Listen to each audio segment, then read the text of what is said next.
dimanapun kamu berada dan jam berapapun kamu nonton video ini, sekarang Mang Ohle lagi bersama salah satu kolumnis di Pikiran Rakyat,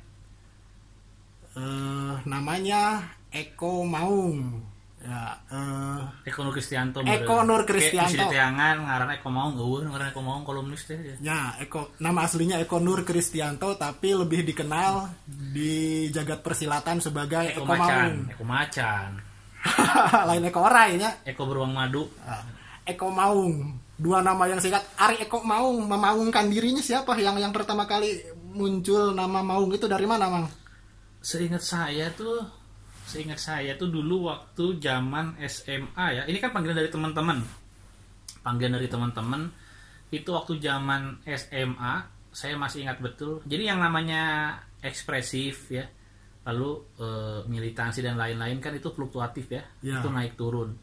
Dan untuk level anak SMA, salah satunya itu adalah keluar jam pelajaran, nyari tiket buat teman-teman ya. Jadi dulu saya di SMA 2 di Jalan Cihamplas ya. Nah, di SMA 2 ini termasuk sekolah yang bobotonya ada banyak gitu ya. Tapi untuk nonton ke stadion dan lain sebagainya gitu ya, itu nggak terlalu ekspresif gitu. Kalau mereka nonton di TV aja mungkin cukup gitu ya. Nah, saya selalu mengatakan kepada mereka, "Lala cuma tong di TV atau ada orang mah ngorakeneh jaba aya di Bandung. Jaba bisa ke stadion, yuk kita nonton bareng-bareng ke stadion gitu ya." Dan untuk mengajak mereka ya nggak mudah gitu ya. Jadi ada sekolah-sekolah nih di Bandung nih, sekolah-sekolah yang tingkat komunitas persibnya itu nggak ekspresif ya. Kayak misalkan di SMA 3, SMA 5, SMA 8, SMA 2. Ya yuk maaf ya lain nggak bagi-bagi SMA favorit atau enggak ya. Saya bisa menjamin kalau ada sekolah terus masuk kategori sekolah favorit, maka para siswanya ini nggak akan ekspresif sampai punya kelompok supporter, kelompok boboto untuk datang ke stadion gitu ya. Ini beda sama lain ngahina ya kayaknya, Mang Ole lain ngahina, tapi ini beda sama SMA yang masuk misalkannya kategori bukan unggulan di Bandung pada masanya gitu ya. Itu biasanya lebih ekspresif kan dalam mendukung Persib, ngabring ya, terus pakai baju Persib apa gitu, ada kelompok misalkan Viking SMA Anu, Bomber SMA Anu gitu ya. Nah, kalau di SMA saya gitu ya, itu enggak gitu. Tapi saya pingin ngajak bahwa kita harus ke stadion gitu. Nah, untuk memudahkan, salah satu alasan kenapa mereka malas ke stadion, neangan tiket hese. Zaman di Siliwangi zaman stadion Siliwangi neangan tiket hese, dan saya mau berkorban. Udah, sini duitnya saya beliin, dan tengah batinya nggak ada. Kalau sekarang banyak calo tiketnya, eta mah teh nyaah ka bobotoh ya. Saya dulu nyariin tiket buat bobotoh ya, buat teman-teman saya. Ngabatina gitu. Malah mungkin keluar bensin, lalu keluar waktu ya, karena saya harus bolos, harus lompat pagar. Kan ada satpam ya. Di depan ada satpam, saya kalau mau keluar beli tiket itu harus lompat pagar gitu, lompat jendela gitu ya. Dan ya nggak tahu kenapa di SMA itu saya identiknya memang kalau mau beli tiket ke saya gitu. Tapi lain, ingat ya, bukan ngebati, bukan calo, bukan ngejual lagi. Jadi mereka nitip, harganya sama sesuai, saya beliin gitu ya. Nah, di situ mulai ada tuh, titipkeun we kasih Eko, erek beli tiket masuk kan si Eko Persib. Nah, hari Eko Persib meureun asa naon gitu ya. Nah, lalu ada sebagian orang ngomongnya Eko Maung dan terus berlanjut Eko Maung. Nah, lalu nama Eko Maung ini saya gunakan juga ketika saya menulis di beberapa media. Dulu awal-awal nggak kayak sekarang dulu ya. Dulu itu internet juga, nggak kayak sekarang, nggak ada medsos, nggak ada apa gitu ya. Jadi saya suka mulai menulis artikel-artikel ya. Emangnya pakai ngarang Eko Nur Kristianto, nih geleh ya. Ya udah singkat aja Eko Maung gitu. Lalu dulu tuh zamannya kalau kita lihat di masa lalu perkembangan internet kan nggak sepesat sekarang ya. Ada yang namanya website itu loh, website supporter, website unofficial ya. Jadi bukan resmi dari klub. Di situ biasanya ada guestbook ya, perang, saling hina, saling caci maki, ekspresi, berpendapat dan lain sebagainya itu di guestbook itu, di buku tamu website itu ya. Dulu tuh ada namanya www.persib-bandung lain dash, nu strip itu non dash apa? Strip ya, strip yang Nah. underscore. Ente. Yang di bawah. Ente tengah-tengah. Oh, strip. Stripnya. Ya. Jadi Persib www.persibstripbandung.org.id ya. Nah, itu saya kenal sama teman-temannya dan kami terbiasa tukar pikiran itu lewat milis ya. Baheula macam aya WhatsApp we, make milis ya riupuh sia kudu ka warnet mun hayang mau katanya. Milis lalu lihat Facebook itu dan inisial saya Eko Maung gitu dan itu terbawa-bawa sampai saya jadi reporter ya. Makanya Eko Kristianto kan tepantes oke geus make ngaran itu kamu suka nulis itu apa katanya di internet itu Eko Maung Pak. Dulu ada produsernya namanya Firman ya Eko Maung Pak. Ah udah pakai itu aja katanya Eko Maung. Nah, dan sampai sekarang gitu. Oke. Itu di SMA kalau Dari misalnya SMA. beli tiket bisa nepi ke seberapa puluh? Kalau beli tiket versi SMA 2 atau kalau yang nonton.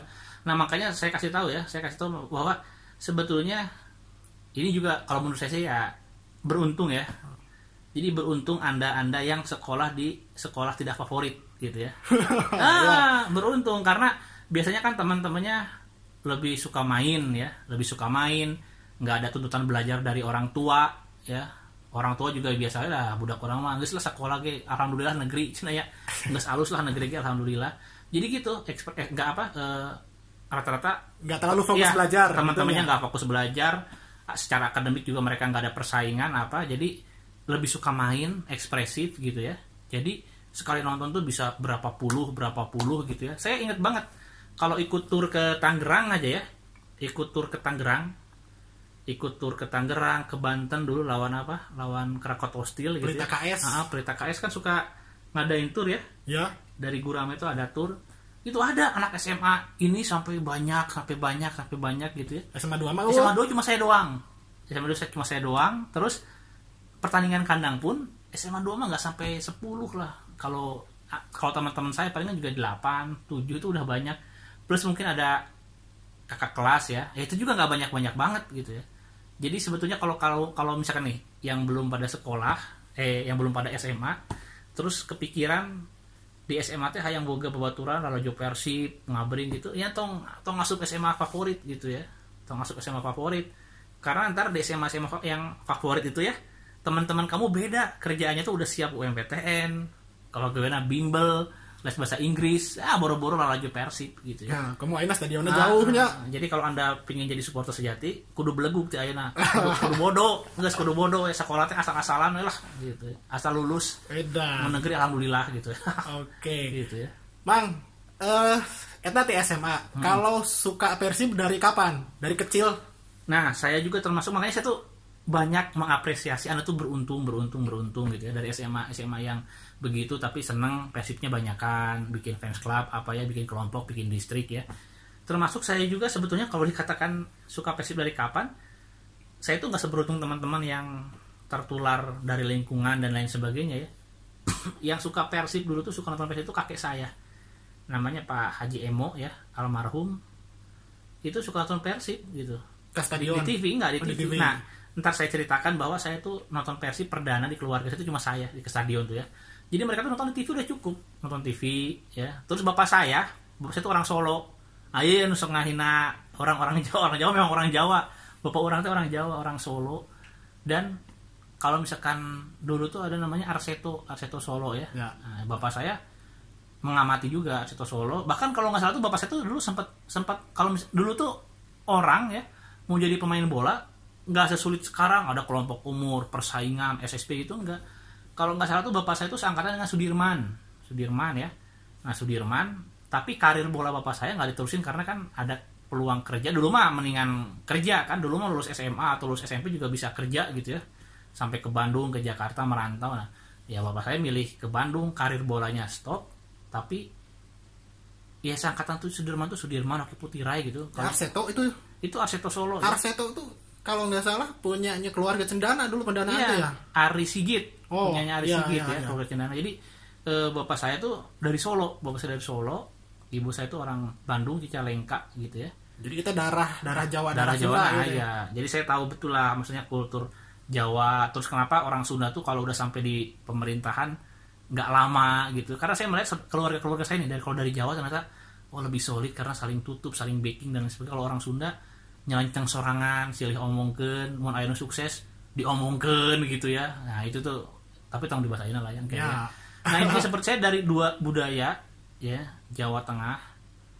Tapi maksudnya walaupun Jawa juga Jawa yang santun, saya itu karena Solo ya, Surakarta, Jawa yang santun dan Sunda gitu ya. Oke. Nah tak kunaon asa aing tapi teu boga sopan santun ya. Teuing lah eta. Ya pokoknya itu, jadi saya dari keluarga itu. Tadi ngomong kenal sih jadi. Tuh Persib kenal pertama kali. Oh iya pertama suka. Aki. Ya dari kakek saya tahu Persib. Tapi belum ke stadion ya. Nonton di TV di rumah. Dianggap sangat beresiko dulu tuh ke stadion. Saya tuh pingin ngajak, ayo Pak kita ke stadion, ngajak bapak saya ke stadion. Enggak, bapak saya walaupun Arseto klubnya, tapi dia suka Persib kan karena udah lama di Bandung ya. Ya. Tapi nggak bisa saya ajak gitu ya, susah banget ngajak bapak saya ke stadion karena saya kan dulu anak kecil. Kelas berapa ya Tamang? SD lah. Ya. Saya tuh nggak mungkin tiba-tiba ke stadion gitu ya, duit dari mana segala dari mana. Saya ingat pertandingan saya pertama itu sama ibu saya ya. Jadi saya mau berangkat lah sama teman-teman rumah saya. Itu sampai pakai jaket bisi hujan, coba dikasih jaket, celana panjang, harus pakai sepatu, terus pakai topi bisi panas gitu. Jadi saya tuh betul-betul kayak mau berangkat camping dulu tuh, dipersiapkan dengan baik, bawa makanan sih ya, bawa dahareun, bawa kantong gitu ya. Nah ketika saya ke stadion, Ijeng indung teu. Dengan ibu dengan teman-teman, dengan teman-teman. Dulu kan alasan orang tua tuh awas nanti takut ada kerusuhan, ada yang berantem ya. Nah ketika saya ke stadion, saya malah menikmati kerusuhan karena saya pelakunya. Jadi mulai kerusuhan saya malah suka gitu, dan insya Allah nggak akan jadi korban karena kita justru menjadi pelakunya. Ya. Tapi itu mah baheula yang ayeuna mah mun aya rusuh, oh jangan, kita anti kekerasan ya. Tapi baheula dulu saya sangat menikmati kalau ada kerusuhan, kalau ada lempar-lempar gitu sangat menikmati. Ya. Oke, eta bahasa letiknya. Di SD pertandingan naon inget keneh teu Bang? Sebenarnya SD menuju antara sebenarnya kalau SD enggak ya, anggaplah ini SMP ya karena saya takutnya meleset. Itu udah jelas pertandingannya itu lawan Persija, big match lawan Persija itu tiketnya susah. Pinuh deunya. Susah, saya duduk di benteng. Ini yang kalah 3-1. Saya masih ingat nih, saya masih ingat nih ya. Mungkin dibandingkan sama teman-teman yang lain ya, saya terlambat lah nonton Persib ya. Saya terlambat, saya akuin. Orang mah tuh supporter kemarin sore ya. Saya terlambat nonton Persib, saya akuin ya. Nonton Persib ke stadion langsung saya terlambat. Pertanyaannya saya nggak akan lupa. Itu skornya Persib kalah 1-3 ya. Di sana ada Luciano Leandro, ada Dedi Umarela. Nah, di kita ini Persib lagi pemain bagus juga nggak ada ya, nggak terkenal. Kita kalah dulu 3-0 ya, seingat saya, dan 1 gol balasan tuh dari Tatang Supriyatna. Nah, itu saya masih ingat betul.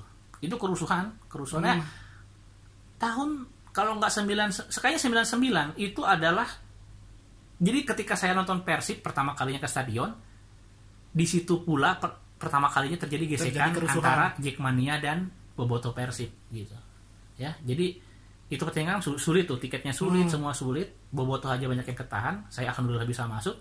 Itu pertandingan pertama Persibnya kalah, dan itulah pertama kalinya Jackmania bentrok sama Boboto di luar. Berapa 8 bis atau mereka, saya lihat mereka keluar nggak bisa masuk gitu sambil mencaci maki gitu. Pulang dari situ dimarahin nggak? Enggak, biasa aja. Tapi disitulah saya sudah mulai menikmati, atau saya suka sama atmosfer stadion gitu, stadion. Oke. Mang, kalau misalnya lahir di luar Bandung gitu ya, atau percaya nggak bahwa lokus itu terkait dengan klub apa yang kita dukung? Atau kalau gini lah, kalau misalnya klub selain Persib di Indonesia yang disukai apa? Itu makanya ada istilah ya, namanya milih istri, milih sekolahan, itu mah bisa lah kita rekayasa. Tapi kalau klub pilihan ya, klub lokal pilihan itu udah takdir Tuhan, udah nggak mungkin bisa lagi deh. Karena misalkan saya lahir dimanapun, saya nggak terbayangkan gitu ya. Makanya saya pernah bikin tulisan yang, ini tulisan saya yang salah satu yang paling banyak dibagikan ya. Judulnya Anda bisa lihat, mungkin masih bisa lah di googling, coba. Judulnya adalah Bobotoh Hidayah Terindah Supporter Sepak Bola gitu. Karena saya menganggap salah satu kebaikan Tuhan ya, salah satu kebaikan Allah kepada diri saya dalam konteks duniawi ini adalah menjadikan saya sebagai pendukung Persib. Lahir di Bandung, tahu Persib. Aing mah teu kabayang mun aing lahirna di Kediri, di Lamongan.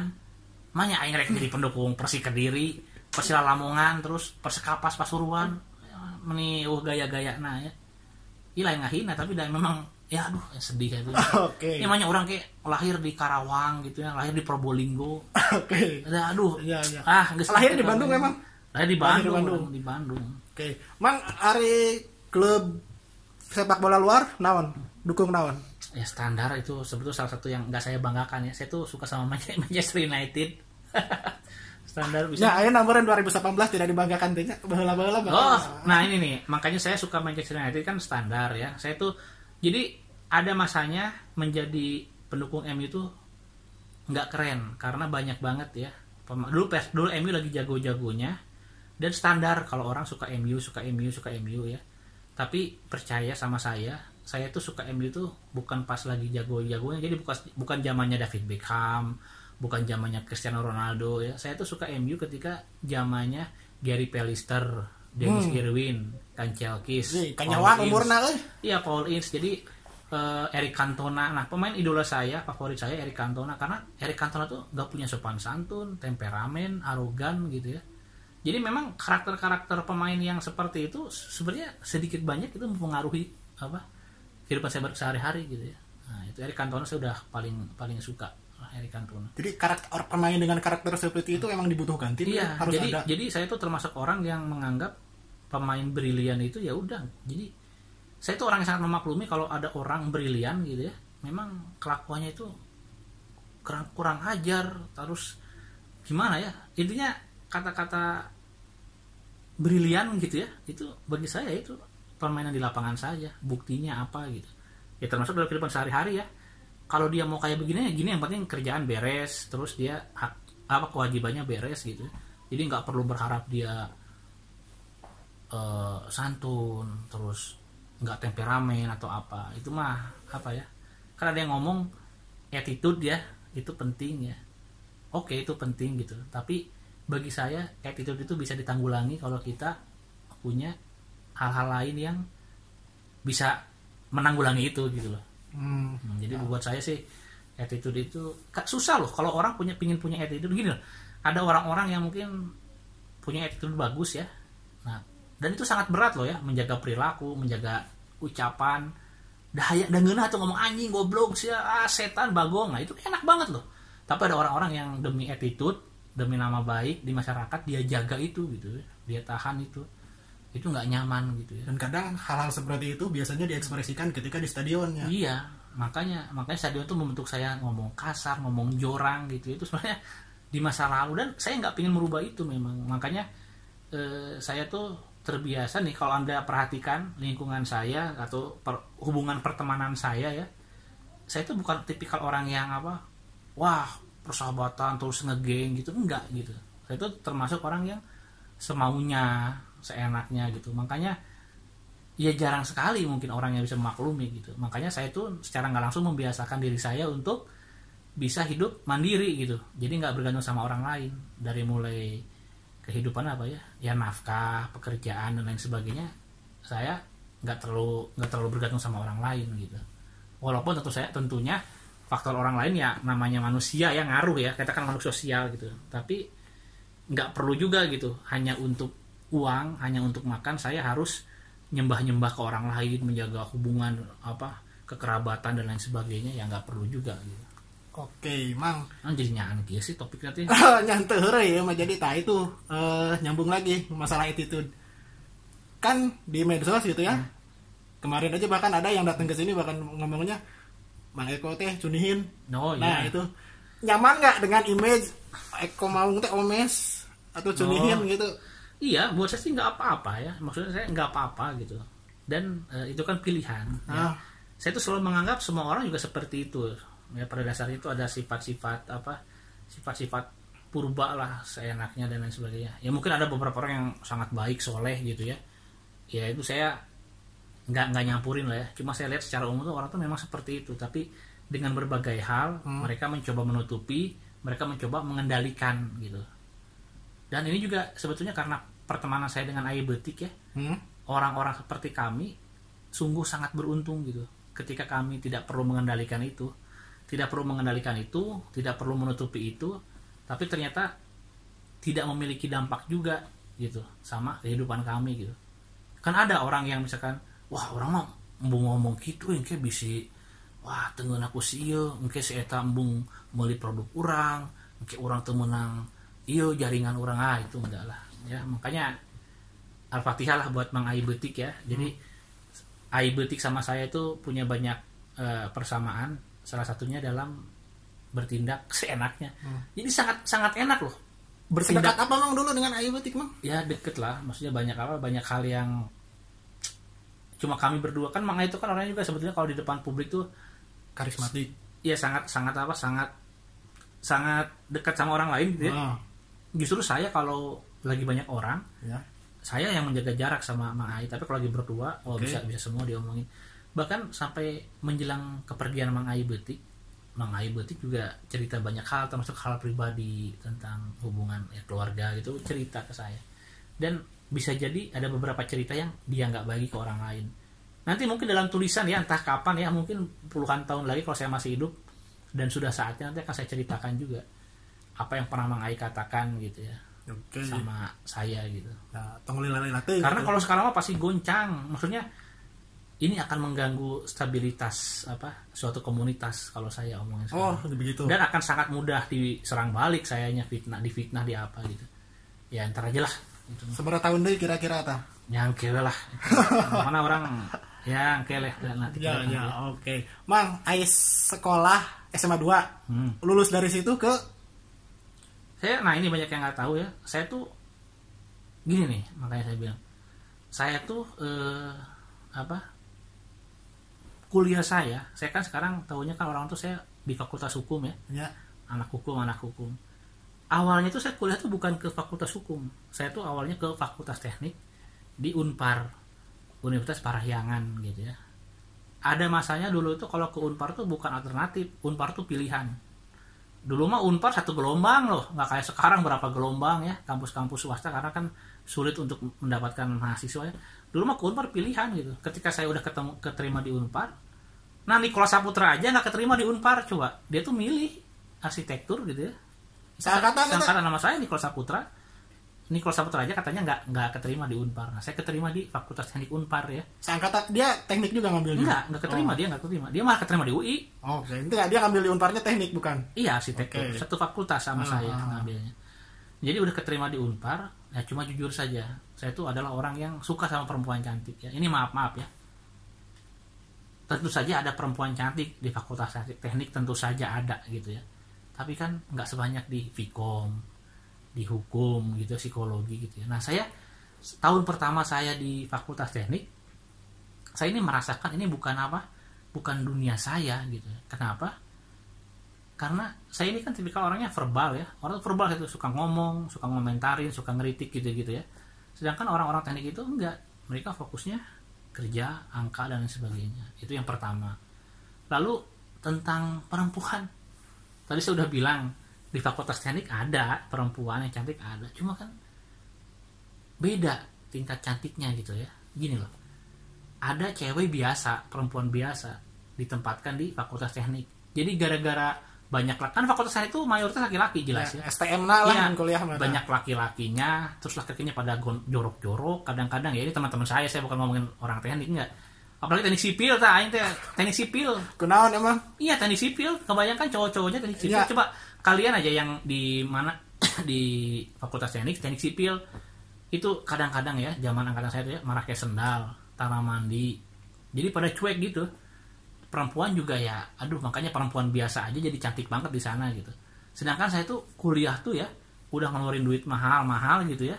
Kan pingin ya, di kelas tuh cewek wangi-wangi, yang cantiknya banyak gitu ya. Nah, akhirnya saya minta izin sama orang tua saya. Nanti tahun kedua saya mau ikutan lagi SPMB dulu namanya, SPMB. Jadi yang setahun di Unpar? Enggak setahun lebih. Jadi niat saya bukan meninggalkan Unpar.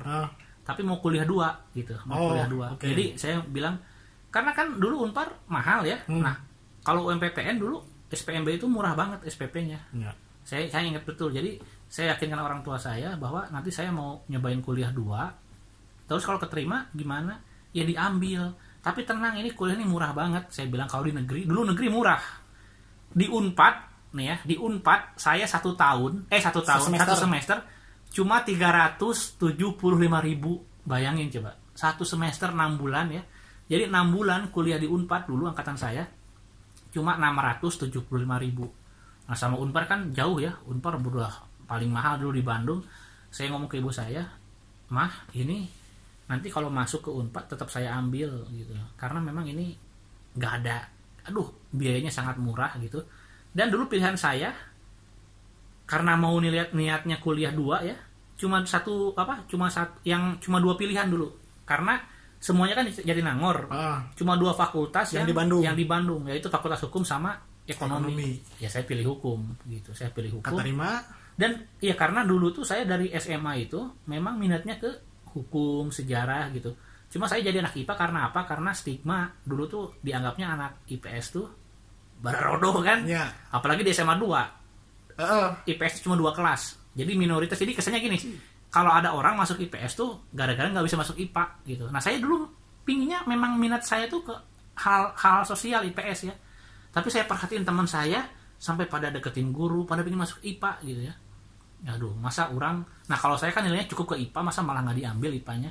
Ya udah saya IPA, tapi jiwa saya itu sebetulnya IPS. Sosial. Makanya pas kuliah saya sukanya baca tuh buku hukum, buku sosial gitu ya. Padahal saya sekolahnya di teknik kan. Jadi makanya saya merasakan ini bukan bidang saya.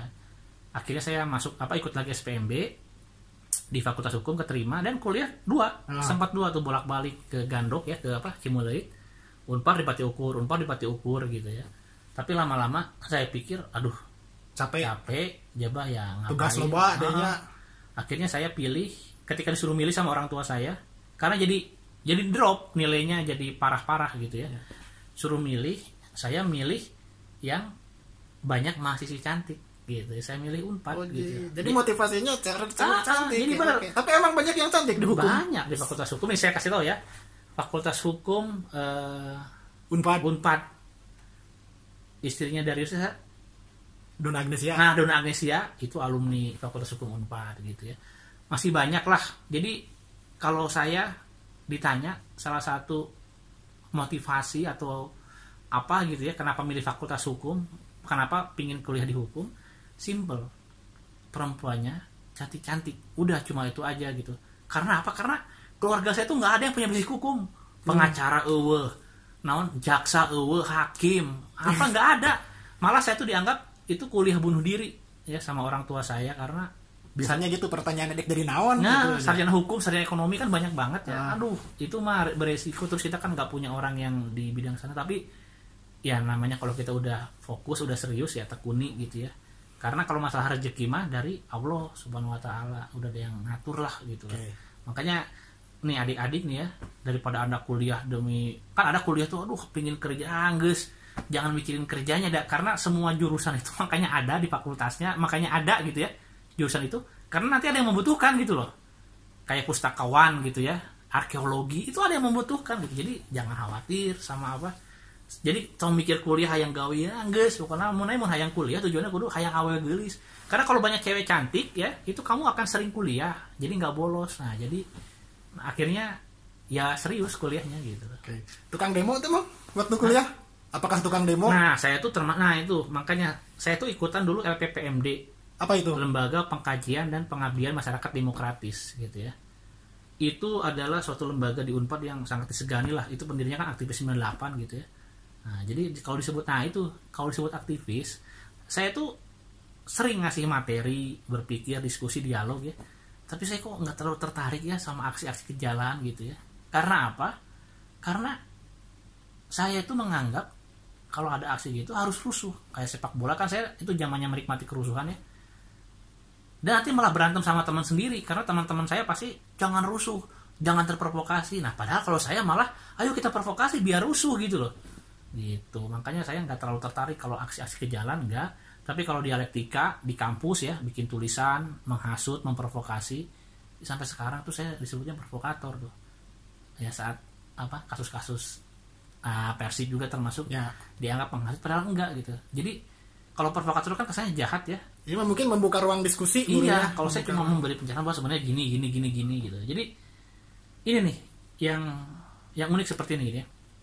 Kalau ada orang yang suka berpikir gitu ya, berdialog, berdialektika, itu biasanya dia segmennya segmen aktivis gitu ya, mungkin aktivis dan lain-lain sebagainya. Biasanya ke bolanya nggak terlalu tertarik gitu ya. Kalau ada orang yang suka nonton bola, ke Siliwangi ditonton, ke luar kota ditonton, Persib banget, biasanya dia justru nggak tertarik sama hal-hal yang kebangsaan, kenegaraan, sosial ya, hukum, politik gitu ya. Saya melihatnya seperti itu. Nah kalau saya enggak gitu loh. Saya melihat banyak aspek misalkan dalam budaya, sosial, politik itu ada di sepak bola gitu. Maka ada persinggungan di situ gitu. Persinggungan di situ gitu. Makanya kalau dilihat saya sama teman-teman gitu ya, ya kadang-kadang beda aja gitu. Jadi ya beda aja gitu. Jadi kalau kelompok yang suka diskusi, aktivis-aktivis, saya banyak heureunya malah kadang-kadang suka ke konsep chaos, anarkis gitu ya.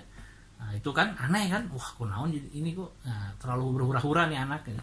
Sedangkan di kelompok sepak bola yang harusnya fanatisme buta dan sebagainya, saya banyak kritisnya gitu loh. Nah itu kayak gitu meren. Oke.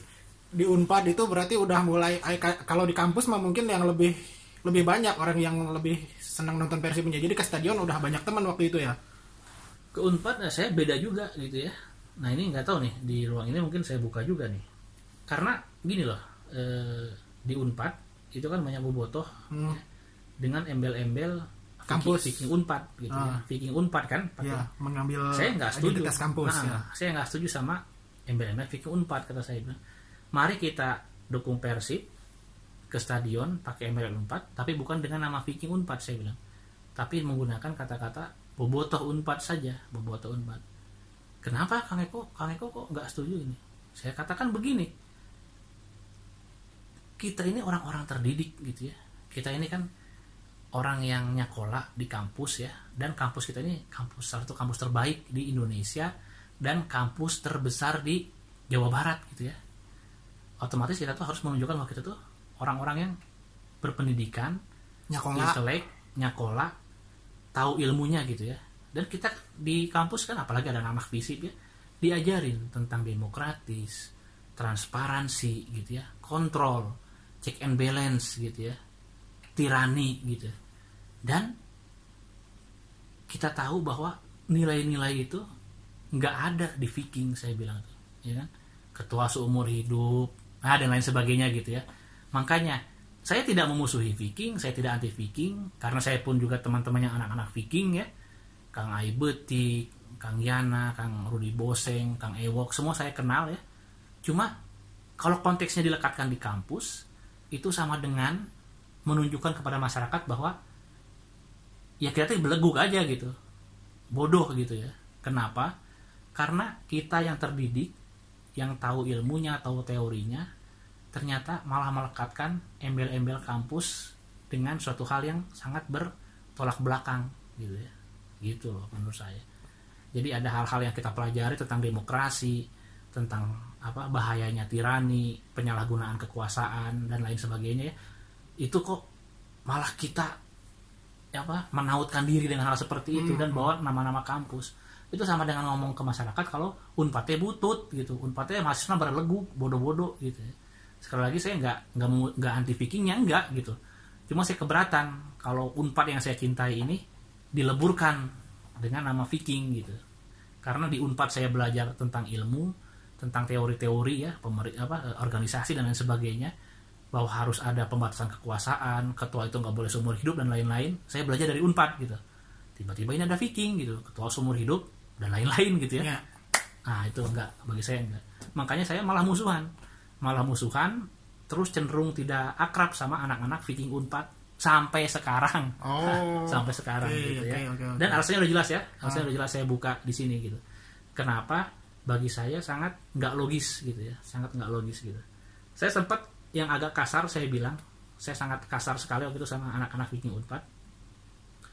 Sebetulnya di kampus-kampus yang mahasiswanya berpikir ya, itu Viking nggak akan ada, saya bilang, nggak akan berkembang, nggak akan apa.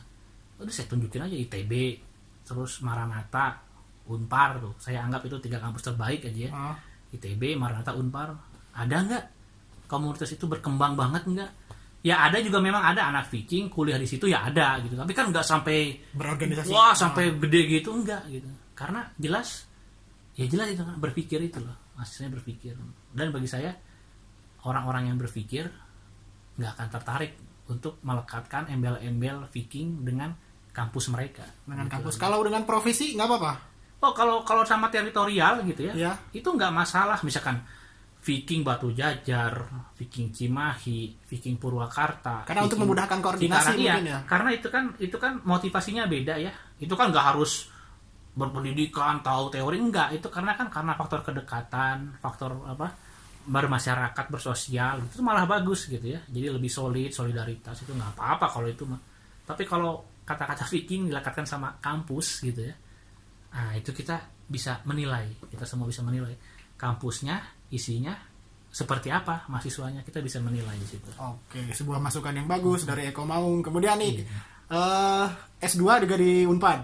Di Unpad tadi nama di Perancis ya. Basita kan Menang beasiswa atau betul, enggak? Basita teh. Nah dulu itu ada Pak Ganjar Kurnia, Prof Ganjar Kurnia itu Rektor, kan, bukan?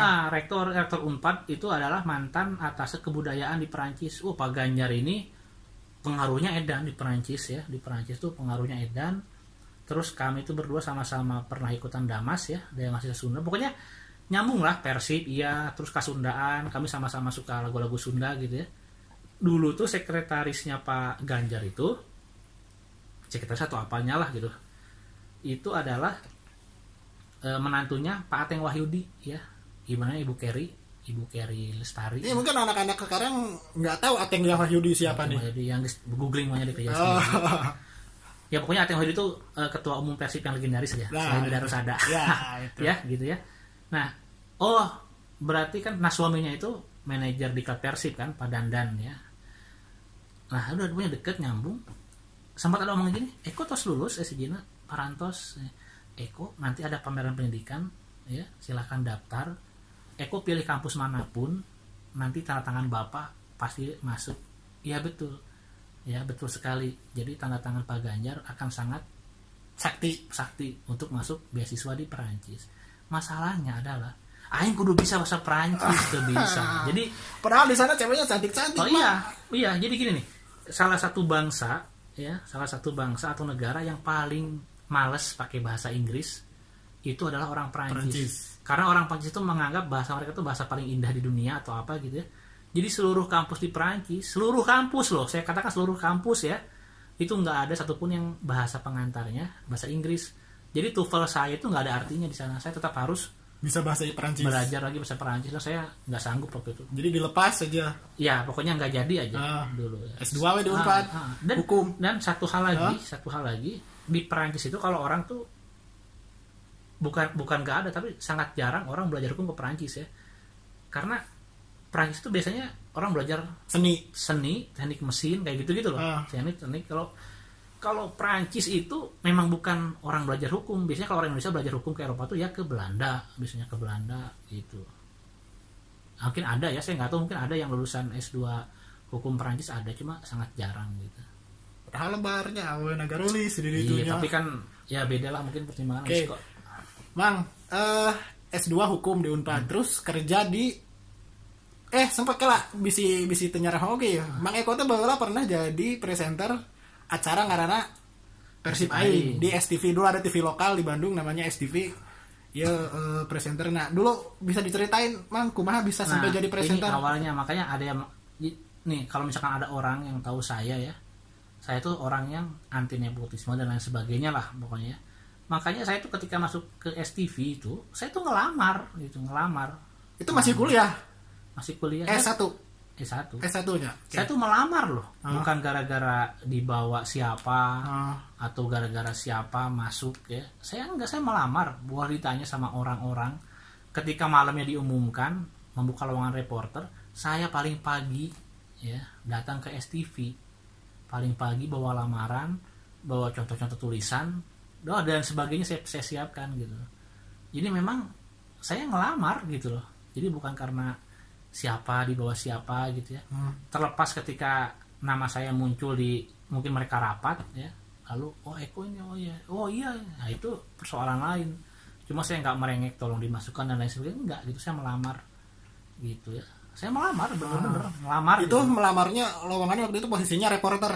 Reporter. Jadi lain presenter, lainnya reporter. Reporter ini oke, saya buka dulu sebetulnya segala macam reporter, lalu reporter lapangan ya, host gitu ya.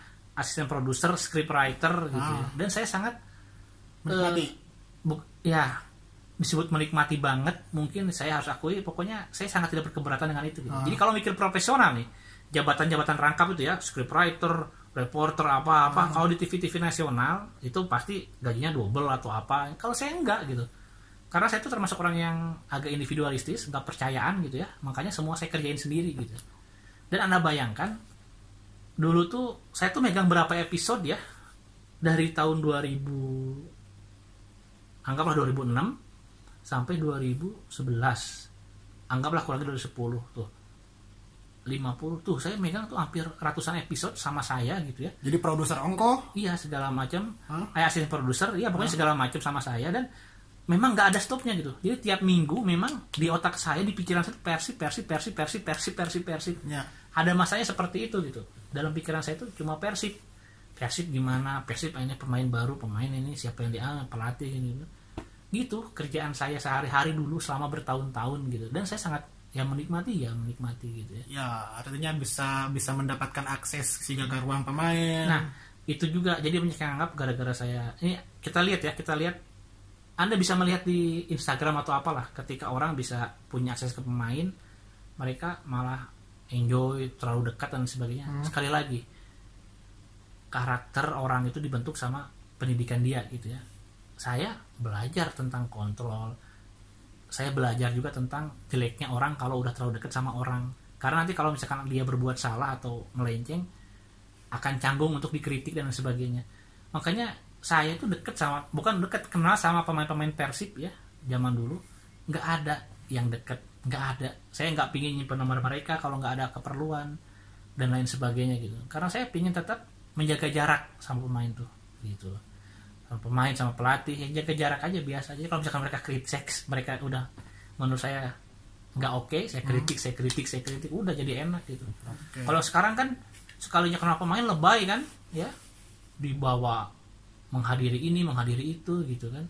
Kamu nggak susu medsos aja namanya. Jadi terlalu gampangan. Kalau saya enggak gitu. Tapi dulu memang Persib Aing itu acara yang sangat berpengaruh itu. Oh dulu. Itu fenomenal ya. Jadi saya kasih tahu nih anak-anak muda, anak-anak muda ya, yang jadi selebgram, jadi apa ya.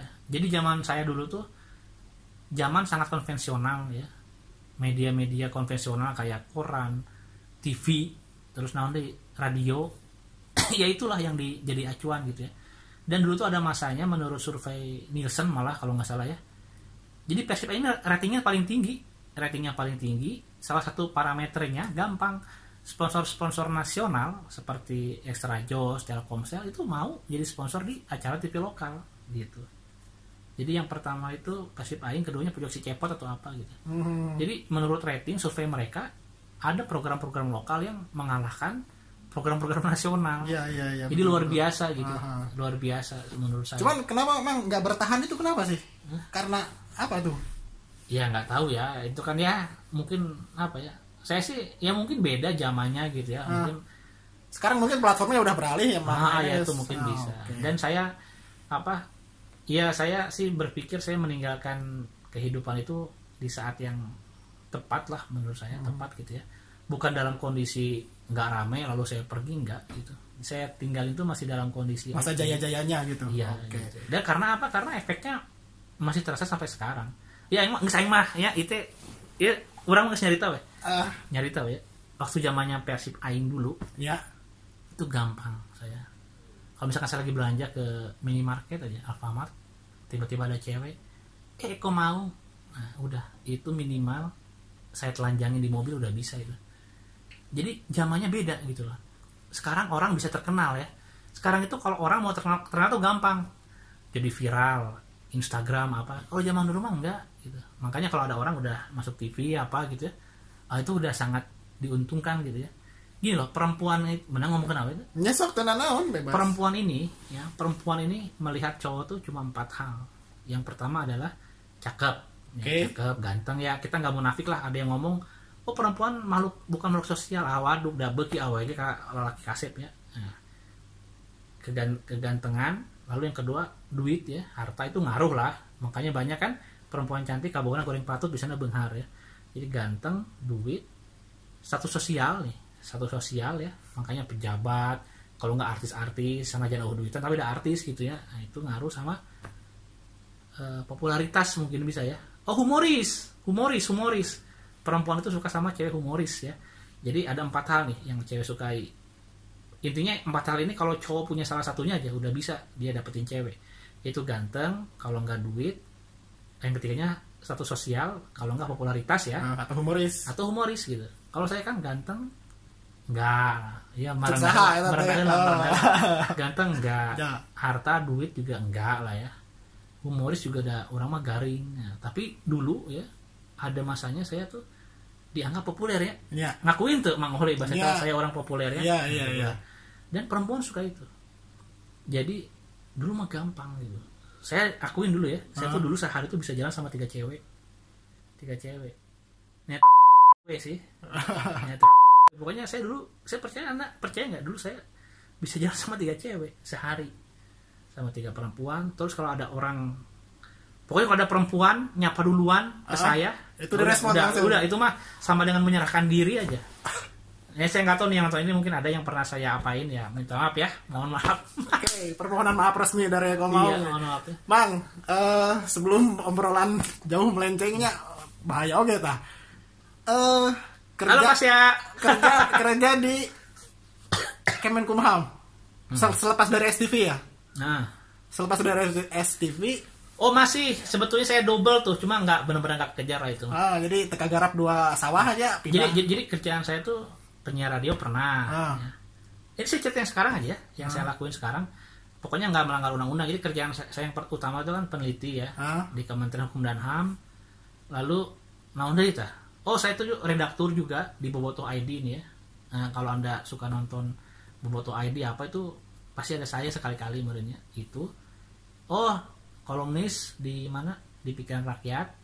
Narasumber oge di berbagai media. Narasumber terus ngasih materi apa gitu. Intinya ya intinya saya mah melakukan yang saya senang. Kalau saya nggak senang, karena ada juga yang ngajakin saya itu bisnis, marketing apa gitu. Mungkin secara duit lebih menjanjikan. Cuma itu saya nggak suka aja, nggak senang gitu.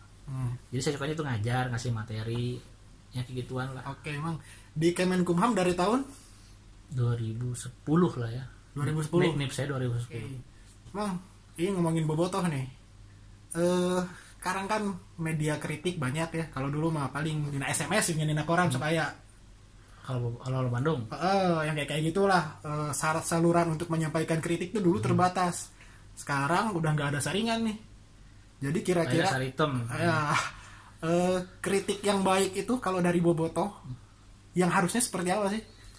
Saya tuh bingungnya kritik yang baik ya biasanya kritik tersep itu mah ekspresi aja lah. Itu mah tergantung penerimaannya yang dikritik gimana gitu ya, biasa aja gitu udah.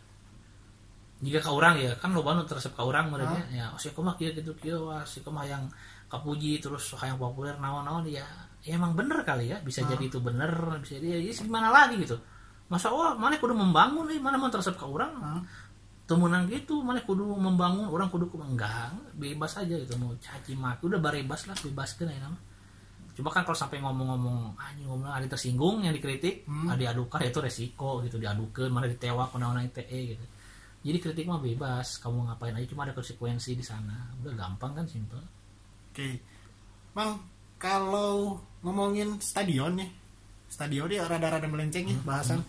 Kalau ngomongin stadion sebetulnya ini pengalaman ya, aku berarti pernah ngalamin di Siliwangi, pernah ngalamin Jalak pernah GBLA pernah. Sebetulnya ini jadi kita ngomongin solusi rada serius sih punten. Calo ngatasin calo kudunan kumahakeun tah mah. Udah itu masih simple. Jalankan sistem tiket online secara benar, udah calo nggak ada harusnya. Nah, jalanin yang benernya itu yang susah kan? Iya, karena banyak resistensi gitu ya. Orang-orang yang biasa diuntungkan sama penjualan konvensional jelas akan memberikan perlawanan gitu. Jadi simple. Nanti kalau sistem online dilaksanakan secara benar, ada yang nggak suka, itu calo, itu pasti ada unsur-unsur kecalo-caloan, gampang. Penjualan online udah. Tapi sebenarnya aplikasi ini mah gampang sebetulnya. Gampang, ini cuma masalah ini aja. Tapi saya udah ngobrol sama Pak Teddy juga, ya Pak Teddy direktur Persib. Pak Teddy juga mengakui, saya tahu kok orang-orangnya. Udahlah nggak usah disebut ya, saya orang-orang yang yang nggak yang menahan-nahan, yang memberikan perlawanan sama sistem ini saya tahu. Tapi intinya kalau misalkan ingin memberantas calo mah gampang, udah tiket di online-in. Udah. Oke. Gampang kan? Itu kan terbukti di pesawat, di mana di kereta ya, kereta kan dan orang kereta kan karut-marut pisan. Bisa kayak begini sekarang. Ya. Enak kan? Udah banyak. Emang nonton bola lebih kumaha sih gitu. Oke. Emang tidak tertarik berpolitik mah? Popularitas saya kan tadinya. Berpolitik ya. Jadi memang tuh salah satu variabel terpenting dalam politik itu popularitas. Ada yang orang populer kayaknya tuh ya. Pokoknya mah dulu saya sempat ditawarin. Viewers Instagram masih kena jutaan ya. Iya, jadi sempat ditawarin saya berpolitik mah udah ditawarin jadi caleg, apalagi cuma selevel kota mah udah ditawarin dari dulu gitu. Cuma nah itu makanya ada faktor kesiapan, menakar diri gitu ya. Karena saya tuh orang yang pingin kalau misalkan saya udah berpolitik ya, saya udah selesai dengan hidup saya gitu. Secara ekonomi, secara pujian, lalu juga ilmunya ada gitu. Karena apa? Karena saya melihat politik itu sekarang gara-gara perilaku orang-orangnya ya, masyarakat jadi alergi sama politik. Jadi nganggap politik itu kotor, politik itu kotor, nggak bener, jahat dan sebagainya. Padahal politik itu bagus, mulia. Kalau kita lihat tujuannya, apa sih politik? Itu kan cara untuk meraih kekuasaan. Lalu setelah kekuasaan itu didapatkan, maka digunakan untuk kemakmuran masyarakat, kesejahteraan banyak orang gitu. Itu kan bagus ya. Nah kalau politik jelek mah nggak mungkin dijadiin jurusan di kampus. Mata maya jurusan politik, ilmu politik. Ya, iya. Itu berarti politik ini penting dan bagus ya. Tapi gara-gara perilaku orang-orang yang nggak siap ya, yang ya masalah duit lah, masalah etika, moral itu ya, itu membuat politik itu jadi di downgrade gitu persepsi di masyarakat. Nah saya pingin kalau saya berpolitik nanti ya nggak seperti itu gitu loh, tapi udah siap segalanya. Dan saya menakar diri saya, walaupun saya punya popularitas misalkan ya duit juga ada lah, saya nggak akan korupsi di situ. Tapi saya pikir belum siap aja, saya masih belum siap. Dan ketika saya sudah siap pun saya akan menakar diri gitu ya, apakah saya udah cocok jadi wakil rakyat atau belum gitu ya. Sudah pas enggak gitu ya. Karena apa? Saya masih suka ngomong kasar, lalu ke perempuan juga sangat ekspresif gitu. Padahal kita ini butuh sosok wakil rakyat itu bukan cuma pinter atau apa gitu ya, tapi juga bisa jadikan panutan gitu, panutan, diteladani dan lain sebagainya gitu. Tapi kalau sekarang lihat aja, kalau saya nih ya, ketika saya berpolitik misalkan ya, dan saya masih menggunakan embel-embel saya, Bobotoh, Persib itu saya nggak siap itu berarti. Karena saya belum selesai dengan hidup saya gitu. Oke. Jadi berarti masih banyak hal yang saya giring ke kepentingan saya gitu. Kalau saya nanti suatu saat saya berpolitik gitu ya, saya udah nggak akan bawa embel-embel itu. Oke, emang berarti tidak tertutup kemungkinannya entah kapan bakalan. Iya. Nggak masalahnya lamun aing berpolitik ya, aing di jejak digital orang geus loba, orang ngomong. Geus loba. Iya. Kang Emil aja yang anggaplah dalam tanda kata sempurna di medsos ya, bisa ditelusuri jejak digitalnya. Ngomong orang, ngomong jorang, ngomong kasar, ngomong sangeunahna gitu ya. Nah itu juga mungkin jadi filter saya, juga jadi rem pengingat bahwa kalau saya nanti berpolitik, saya akan sangat mudah diserang gitu. Dan kasihan keluarga saya gitu. Iya. Ayeuna lamun ke jalan makan di mana gitu masih sering aya nu ngenalin kok mau ada, ya? Masih aya. Orang mau jujur ya, orang ke tempat-tempat yang nggak bener pun, misalkan ke tempat bukan tempat nggak bener lah, tempat-tempat yang ya begitu ya. Aja nu teh kadang-kadang ke tempat, misalkan ke tempat dugem, ada yang kenal. Tapi kalau anak-anaknya SMA atau SMP lo ayeuna milenial gitu masih kok mau ya? Oh enggak, kalau anak-anak yang tahu itu sekarang udah pada gede, udah pada dewasa, bapak-bapak. Ini pengalaman nggak terlupakan ketika saya nemenin ibu saya di rumah sakit Advent ya. Dirawat maksudnya. Dirawat. Kan kita tuh kan sangat wah dokter gimana ya? Iya. Iya mah dokterna wah ka urang. Jadi dokterna wah ka urang. Gitu loh. Jadi ada orang nanya ke saya, nanya, kayak kok mau ya gini-gini kan orang iya saya yang kerlieur ya. Iya. Dan nungguan dokter gitu ya. Harus saya tanyain. Iya. Bapak kerja di sini? Iya saya di sini. Jadi apanya Pak? Saya dokternya. Bapak mau ke ruangan ini ya? Itu saya Pak. Jadi dokternya nunggu ke orang gitu. Dokter ini apa? Dokter apa ya? Anestesinya gitu saya lupa. Ya pokoknya gitulah. Jadi loba nu pibodoreun. Terus ada di tempat-tempat yang kadang-kadang saya nggak duga. Itu tahu saya ada juga. Banyak lah. Kayak misalkan lagi naik apa gitu.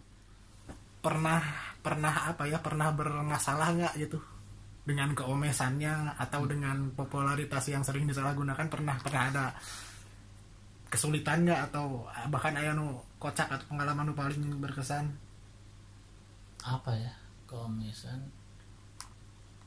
Oh iya nah ini nih. Makanya sebetulnya ya kenapa saya selalu ngomong nggak disaring, nggak ada filter apa? Mungkin ya salah satunya adalah karena saya tuh melihat orang-orang yang dikatakan nyakola itu ya, itu menjaga jarak gitu. Jadi mereka tuh berpikir gara-gara mereka berpendidikan tinggi, maka mereka tuh harus benar gitu, harus istimewa, beda sama mereka yang nggak berpendidikan gitu loh.